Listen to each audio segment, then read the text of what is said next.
Hi everyone, my name is Nobisa, the co-founder of Blumese. And I'm Nokolo Mkunu, the founder of Blumese. We're excited to bring you our second talk today on mental health. Yes, so we'll be delving much more into Indigenous resilience and how it promotes mental health, resilience, and just flourishing as humans. So, as we'd understand, resilience. What is resilience?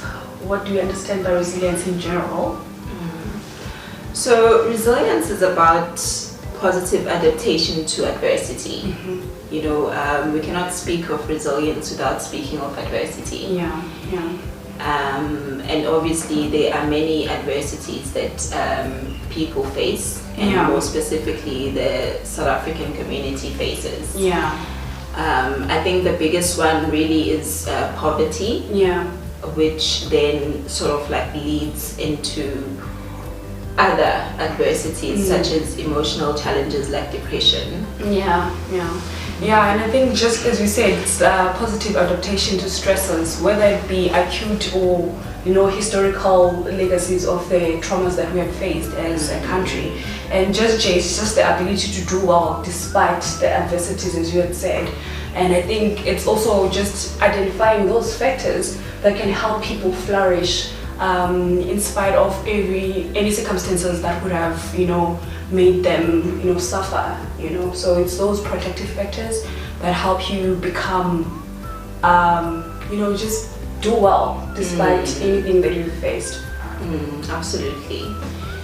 So I mean, resilience, there is a part of resilience that is more of like the Western side of things, which tends to focus on the individual. And then there's the more ecocentric type of resilience, which is the one that we're more interested in as a community of South Africa, as a nation. And we feel that Indigenous resilience is the one that is most relatable to our community. Very true.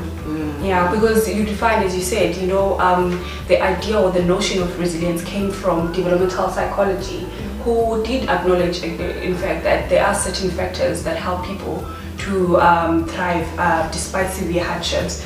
But I think, as you said, that they only emphasized on those individual attributes like hardness. You speak about intelligence, someone having a sense of humor, and how could that be a buffer in facing certain situations and still thrive despite those. So I think, as you said, the need for a more ecocentric understanding of resilience and how that can help our own context, with our own certain culture, with our own historical traumas and displacements, and how could that promote that kind of well-being and recovery despite anything we've faced. That's very true. And I think more particularly with the South African community, where Indigenous resilience becomes more helpful is that it's through the fact that it allows, because I mean obviously from the South African community, because there's a lot of poverty happening, so we have a challenge of affordability, and we also have a challenge of like geographical location sometimes can just put you in a place where it's difficult to get to those places where you can get access to psychological help or interventions. So Indigenous resilience then allows the person to draw not just from themselves as an individual, but also from the environment around them, from the social environment. It speaks of also the natural environment, the cosmos and all of that, which is more of a spiritual element, to draw from. So that is how it becomes that much more relevant for our community. And as you said, culture plays a huge role in how we understand ourselves, our idea of personhood, our idea of suffering, our idea of, you know, how we interpret our suffering, you right? And I think, as you said, you know, resilience has largely focused on the individual, now neglecting the dimension of culture and how it plays a role in promoting this cultural self-identity, which can become a buffer, you know, for someone who's going through a hardship.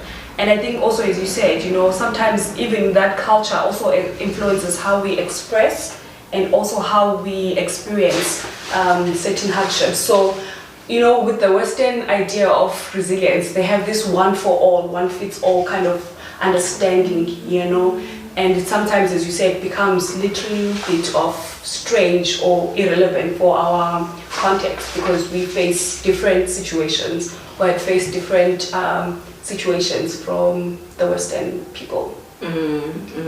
Definitely. I think though, it's, you know, in terms of personality, there is not a distinctly European personality. Yes. Just like there is not a distinctly African personality, you know.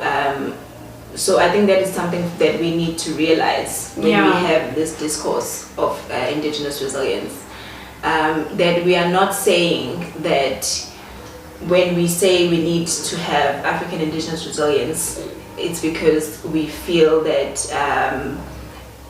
you know, there are certain, you know, I mean, obviously there's the human condition, which is the same for all cultures, across all ethnicities and cultures, you know, in different races. But then there's also certain particular things that cannot be addressed by just the human condition alone.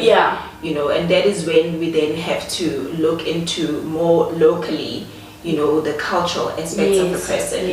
And it's important to acknowledge these things, because it helps us to integrate the Western science with the more indigenous sciences, you know, which is very, very important.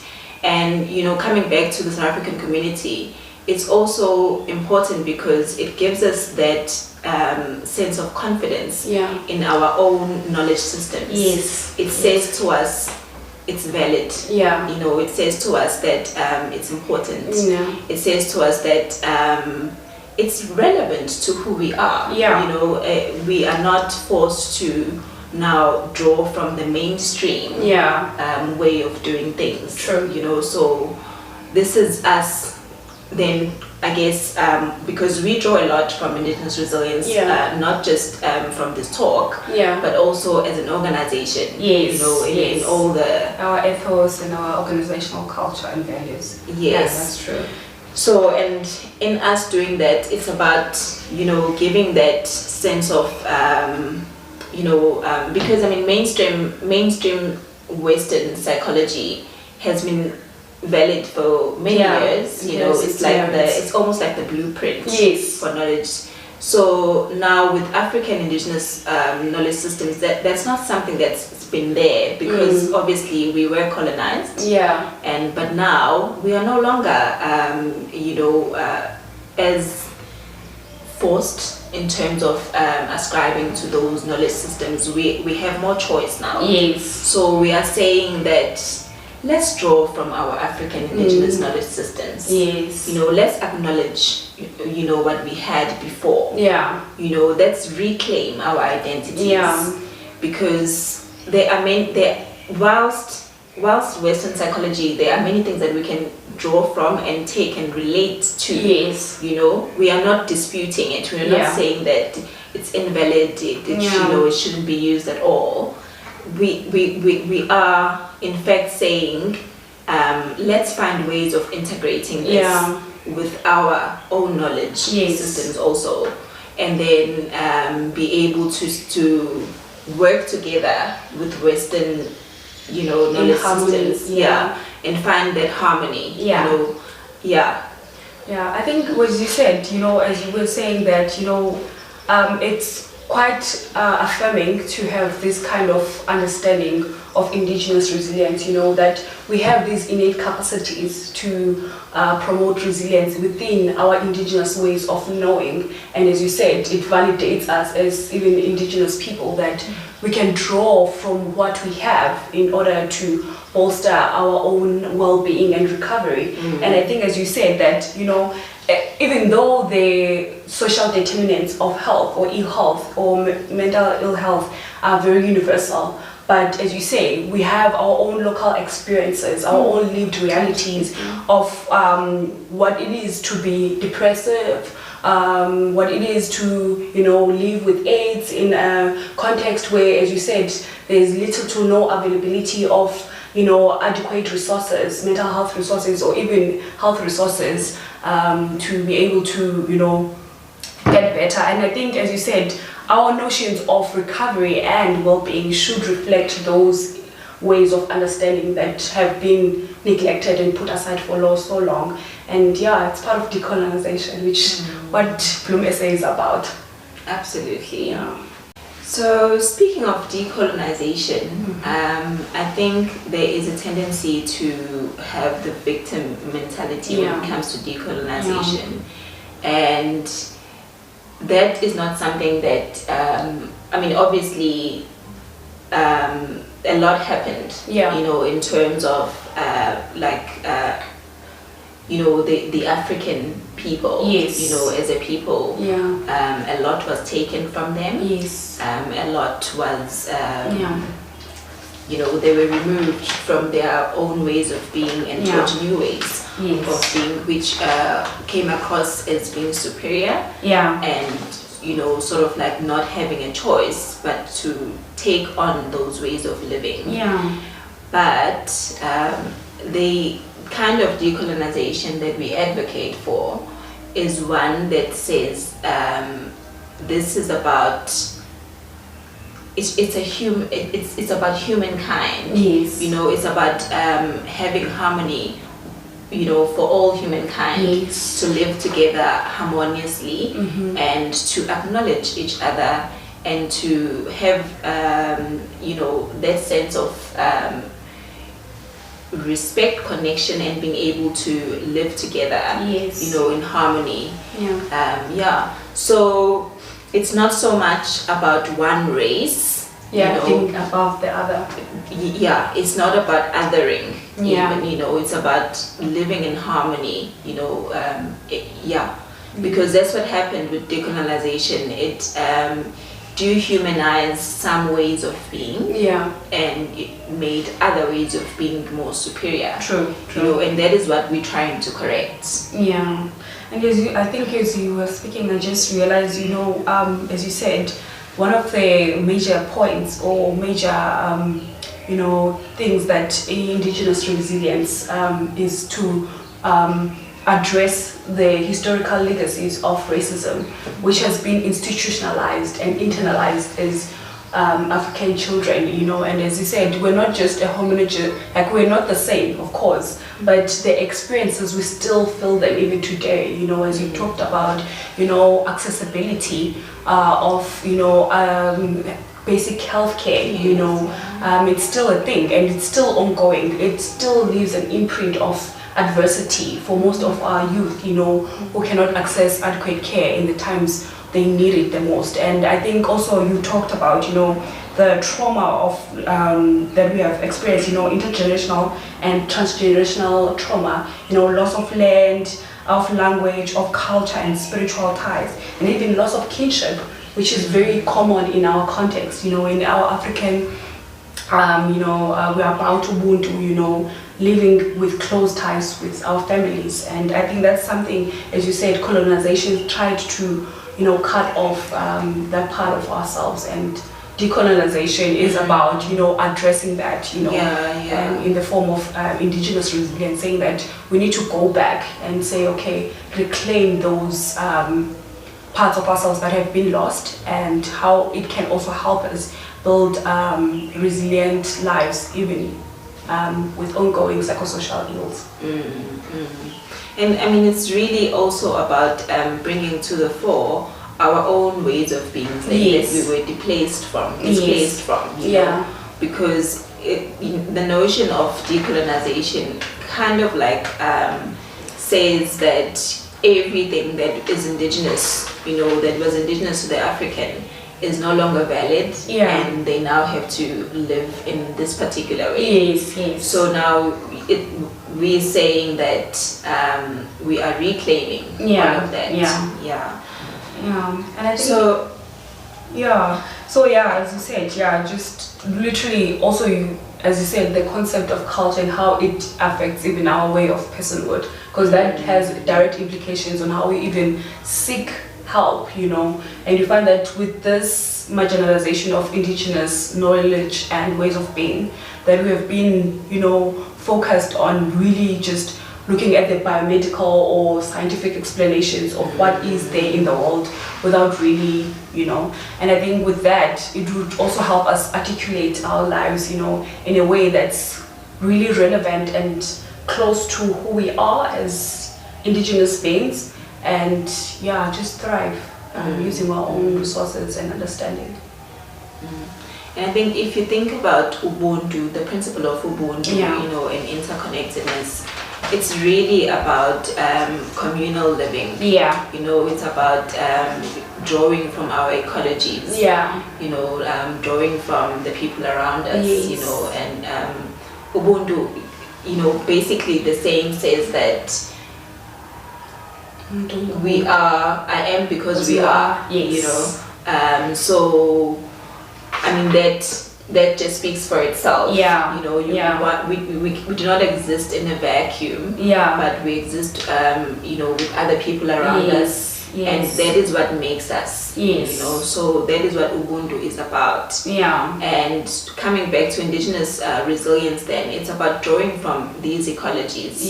The spiritual, the emotional, and the social. And trying to promote well-being. Through drawing from all of these. And as you said, I think it also becomes, as you said, it becomes like an antidote that even despite all the severe hardships that we face, we still continue because of the colonial past and the racism that came as apartheid came about, that we're able to use that as an antidote against poor outcomes, that even though I went through this, but I still can have a better life, a flourishing life, a fulfilling life, despite those distresses. And I think you spoke about, how indigenous well-being could be fostered through cultural identity, and also having a positive affiliation with your own, traditional culture and kinship to your social network, as you said. Yes, so I mean, we cannot ignore the fact that we were in fact colonized, and so that brought about globalization. And so also when we speak of culture is not static. It moves, it evolves as we also evolve. And so there are constructions and reconstructions of culture, that have to happen because our contexts are always changing. And so when we speak of the youth, the South African youth today and the South African youth like centuries ago, it's completely different. And the same way that culture that was practiced back then cannot be relevant or relatable today. I mean, the essence of it will remain, but in terms of context and being able to have it more relatable to the now, that is what changes. True. And so I think that's also been some of what has caused a challenge for black youth to draw from their own cultural backgrounds. Because they look at it and they're like, they have that thing about it, because that when culture is being made formal and all of that in that way, then it becomes it creates that thing of disconnect from a young person, because young people are all about living lightheartedly, having a jolly life. So when you start talking about like these deep things, it kind of scares them a bit. True.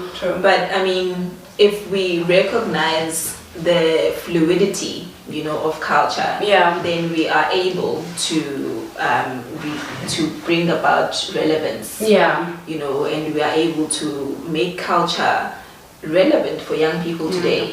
You know, so I mean, I'll make the example of because I mean, when we speak of cultural ways of coping, you know, and maybe seeking help, perhaps through spiritual modalities. Yeah. We think of perhaps somebody going for consultation, for example, to a sangoma or something. Yeah. And that can be, you know, the traditional way of doing it would be like physically going to an indumba and speaking to you know, a sangoma. But when we take into account globalization, there is also we have various technologies around us now. You know, some of those consultations can be done even virtually. Yeah. You know, and this addresses also the geographical challenges also of seeking help. You know, because sometimes let's say you are growing up in an urban environment, and you know there's no you know, access to that kind of you know, spiritual modalities or help, you know, to you. So now it creates a challenge because you are here and you have this problem, but now you can't go and get help now. Yeah. You know. So, but if we are able to use these technologies that exist nowadays, then it does address, you know, that kind of you know, it does bring about this sort of relatableness and relevance to you know, today. Yeah. So African spirituality is about you know, veneration to nature. Yeah. It's also about having a connection to the lineage of ancestors, you know, from your own family. You know, so I mean, sangomas are there, you know, just like doctors are there, you know, and but really what African spirituality is about is it's really about saying that the person, it's about the individual finding their own way in the world, you know, and interacting with, you know, the cosmology and allowing that to guide them, you know, towards how they're supposed to go, you know, in their lives, you know. And also now coming back to the ancestral connection, you know, to your lineage, that is more, you know, I mean, your ancestors are your blood, you know, there's a kinship involved there. They walked this earth, you know, they have certain values and certain goals or whatever that they wished for the family as a family unit. I mean, sometimes your living ancestors are not able to perhaps do everything that they wish to do in their lifetime for the family unit. And so when they pass, that has to be continued by, you know, the people who are left behind. And so that connection to them then allows us to have that guidance, so that the family, you know, goals or you know whatever is needed to sustain the family unit carries on, carries forward. You know, in terms of the family name. Yes. So it's very important then when we speak of African spirituality to remain connected to our late ancestors. And I think you spoke about, you know, being one with nature, you know, with our environment. And I think most of the time we always think Uguti, you know, indigenous ways of doing things or knowledge systems is very distinct from Western. And we find that there have been scientific explanations or connections between, you know, veneration for Mother Earth, and also, you know, better outcomes, you know, holistically, whether it be in terms of identity, in terms of your mental health, in terms of your also, you know, just fostering resilience and all that. And I think there was a study that was done by our South African scholars, who linked depression, that there were lower rates of depression amongst people who were one with nature, so who had this sacred kind of relationship with their green spaces, because they find that people in Usuluzi really would, kind of have a connection of some sort of veneration and honoring their land. Because I think in our context, we're not long thinking about ownership, but rather, having that oneness with our nature, taking nature talks, walks and all that, and how that really does give you this feeling of, peace and serenity, and just help build your inner capacity to deal with stress and endure any hardship.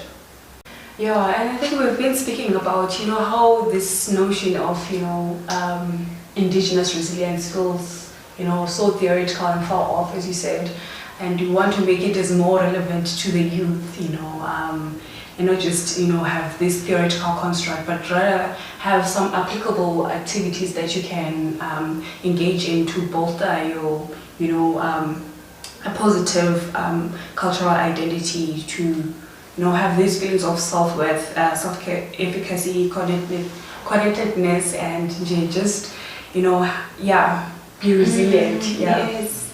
So, ancestral supplication is one of them, and that is when we're trying to achieve the connection with your ancestors. And you can use tools such as like lighting candles. It does just help to set the tone for yourself also, and to bring your mind onto that kind of serenity.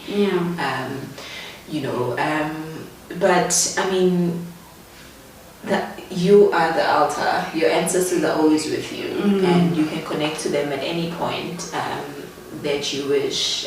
So wherever you are, you don't even need the tools. You can connect to your ancestors at any point. So if you are using tools, normally people you are advised to have the 4 elements of nature, which is earth, air, water, and fire. So, obviously when you light a candle, that's your fire, but it can also easily be your air, because there's smoke that comes up, the candle when you burn it. But you can use incense sticks for like actual air, because it's very visible, the smoke is very visible from an incense stick, and then the earth element could be your crystals, your crystals. Even sometimes people use inhlabati, soil, it can be anything, it's really just about bringing you to your center, so that you're able to communicate as well as you possibly can, to your ancestors. And then the water element can be actual water, which you can offer libation, to your ancestors. It could be a plant that you put there and you water, but when we try to think of in our families, when we're doing rituals are being done, how they like to, like in some they will want to have utshwala besiZulu, like African brew, beer. So that is so then that water element can be in the same way. Some people like to actually offer real alcohol that their ancestors used to like drinking. Because then but it's up to the person, like I was saying, the altar is you. Anywhere that you are, your lineage is with you, your family lineage is with you. So you could light those candles, burn that incense, and then you start and you pasla, you speak to them. Yeah, that's true. And just to add on what you're saying is, as a form of bolstering your positive Indigenous identity and resilience. And I love how the Indigenous resilience is not prescriptive. It does not dictate this is the only way you should do it. Some, if you still opt for praying, you can still pray. Every day is a way of helping your spiritual side of promoting resilience. And also you can still, as you said, be proud of your Indigenous identity, cultural pride. It really does give those feelings, as I said, of self-efficacy and just understanding this yourself better, in terms of building resilience.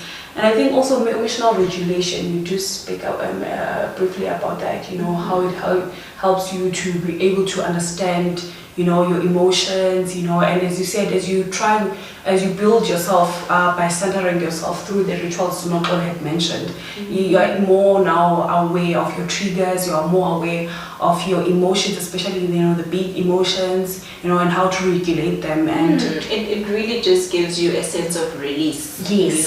It becomes your sense of release. Yeah. You go there. Perhaps you're upset about something, or maybe you're unclear about the path that you need to take. You're able to then connect and speak to your ancestors. I think when we speak of well-being, it's about having a sense of belonging. Yes. It's about being emotionally stable. Yes. It's about being spiritually connected. And this is what we are trying to address then, through all these various modalities. And it's also about your social environment also, and just coming back to other practical things or that you can practice or do. Some people also like to use bath salts to cleanse themselves of negative energy. That too is one way. Maybe you're feeling a bit, you have this negative energy, but you don't know where it's coming from. You soak yourself in your bath or in your salt water, and then because you know the intention is to do, to cleanse yourself of that energy. The moment you finish, you feel like lighter. You feel lighter. Yes, true. That's true. So it really does work. And I think also just also with that emotional regulation part is the boundary setting. Having access, the energies that have access to you. I think you'd speak a lot about that. Having always those boundaries in place to say that, okay, this is not something I'm going to allow to have some place in my energy right now. You're trying to keep that hygiene, I think, in terms of energies and stuff. And I think, and also always showing up as your authentic self every time. That's one of the other things that we can, try to adopt, in building our resiliences as Indigenous people. And just be creative, follow your dreams. Embracing who we are, in our most natural form. Natural hair. Keeping your natural hair. Body image acceptance. Yes, that's very true. And also we're not running away that, also, being more open to accessing mental health services when need be, and developing and also learning positive coping skills does also play a role in fostering, positive.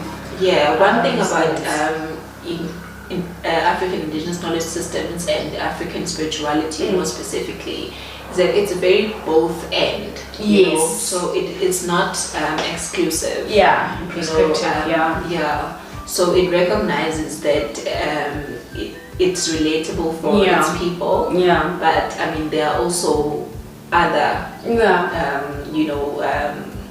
tools or resources available to us that we can access to help us gain that mental health, to promote our own well-being and recovery. So and I also think we're going back also to having positive adults and participating, as Noko had mentioned, having those ritual ceremonies that are there, just participating in shared activities with our kinsfolk and our families, and just having deep social connections. In a world of technology and individualism, sometimes you just want to be in your room alone, but having those strong social ties with your significant others, especially in familial and communal, is a great resource also to build positive Indigenous resilience. Absolutely. And your family is not always your kin. Yeah. It doesn't always have to be based on kinship. Yeah. Your family can be the people that show up for you. Yeah, that offer concrete support. That's true. So I don't always like to limit myself to the traditional family. Yeah. Family is anybody that cares for you and is there for you when you need them most, and is able to show that they invested in your well-being. Yeah. They're able to share in your joys, as well as your pains, and that's true.